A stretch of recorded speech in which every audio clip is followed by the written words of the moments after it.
बालक निळभट्ट दरवाजाकडे पाठ करून पोथीमध्ये काहीतरी शोधत होता. त्याला प्रश्न पडलेला होता. मग एका पोथीत सापडत नव्हतं, त्याची दुसरी पान, तिसरं पान, चौथं पोथी खाली ठेवत होता, दुसरी घेत होता, तिसरी घेत होता.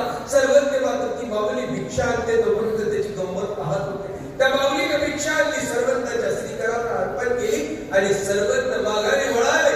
तसं वाईपट्टाच्या टप्प्यात निळभट्टाच्या पाठीकडे पाहिलं आणि जाता जाता उद्गार निघाली, भट्ट मागी गफंगी बघा.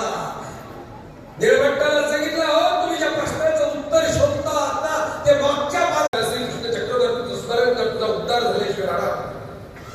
महिमंट हुशार होते, आपल्यासारखे रेगावाळे नव्हते. महिमंटाने दिला प्रभाव, ते युग गेलं, तो अवतारही गेला.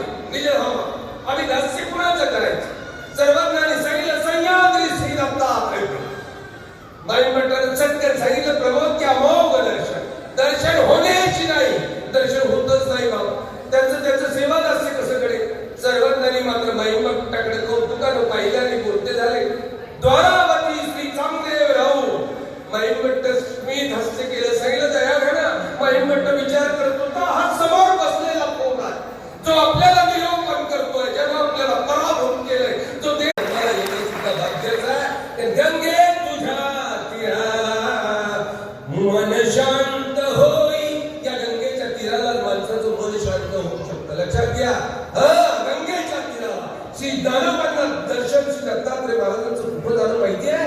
त्या गंगा तीराला झालं. हो, पंचळेश्वराला झालं ज्ञानोबांना दर्शन. त्या गंगेच्या पात्रामध्ये झालं. त्या गंगेच्या पात्रामध्ये श्री दत्तात्रय महाराजांना सुद्धा भोजन करण्याची प्रवृत्ती झाली आणि एकाला आशीर्वाद देऊन टाकला, चल ये.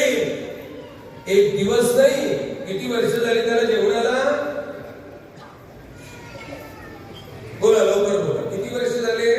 श्री दत्तात्रय महाराज पंचळेश्वराच्या त्या गंगेच्या मध्यभागी जेवणाला येतात. किती वर्षापूर्वी त्याला मारण्याकरता धावत होती. धावणारा ससा जीवाच्या हातांतर पळत होता. पळता पळता त्याला एक मांडी घातलेला पुरुष दिसला. मांडी घातलेला पुरुष दिसला. सर्वज्ञ श्री चक्रधर महाराज त्या श्रीमूर्तीचं अलौकिक सौंदर्य पाहिलं. ज्या मांडीला घाबरून ससा पळाला होता ना, तो ससा पळत पळत आला आणि सर्वज्ञाच्या मांडीखाली नमला. ज्या मांड्यांना घाबरून पळालेला ससा होता तो सर्वज्ञाच्या मांडीखाली घुसला. सर्वज्ञाने त्याच्या